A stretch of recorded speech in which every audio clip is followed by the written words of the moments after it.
Hello बच्चों, let's see the question. So the question is, both gymnosperms and angiosperms bear seeds. Why they have been classified separately? So let's see what will be the answer for this question.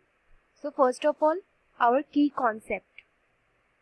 So the key concept here would be key concept. यहाँ पर हम देखेंगे की concept में, यहाँ पर पूछा गया क्वेश्चन में both gymnosperms and angiosperm bear seed. तो सबसे पहले हम देखेंगे कि आखिरकार सीड इन दोनों में किस तरह के होते हैं. सो सीड्स जो होते हैं वो हमारे जिम्नोस्पर्म में कैसे मिलेंगे, जिम्नोस्पर्म्स. तो जिम्नोस्पर्म्स में जो सीड्स होते हैं वो होते हैं नेकेड सीड, मतलब उनके ऊपर कोट प्रेजेंट नहीं होगा, सीड कोट प्रेजेंट नहीं होगी, फ्रूट नहीं प्रेजेंट होगा. सीड कोट एब्सेंट होगा. और क्या होगा, इनमें फ्रूट ऊपर में प्रेजेंट नहीं होगा, फ्रूट एब्सेंट. तो जिम्नोस्पर्म का जो सीड होता है इसलिए हम उसको कह देते हैं नेकेड सीड.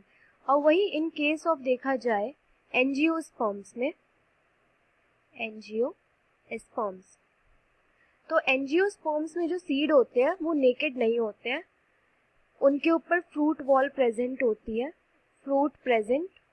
जो सीड होता है वो कवर्ड होता है किससे, फ्रूट से, तो वहाँ पे फ्रूट प्रेजेंट होता है और वहाँ पे सीड कोट भी प्रेजेंट होता है, सीड कोट प्रेजेंट. सो जो सीड है बेसिकली, जो दोनों में सीड था उसके टाइप अलग थे, इन दोनों के ही टाइप अलग थे. और जिम्नोस्पर्म्स और एंजियोस्पर्म्स में और भी डिफरेंसेस होते हैं. जैसे देखा जाए उसमें, तो जिम्नोस्पर्म्स में हम वेसल्स प्रेजेंट नहीं होते हैं और वहीं एंजियोस्पर्म्स में वेसल्स प्रेजेंट होते हैं. जिम्नोस्पर्म्स इनमें क्या होता है, वेसल्स एब्सेंट होते हैं. और वहीं एंजियोस्पर्म्स में देखा जाए तो इनमें जो वेसल्स होते हैं वो यहाँ पर प्रेजेंट होते हैं, वेसल्स प्रेजेंट.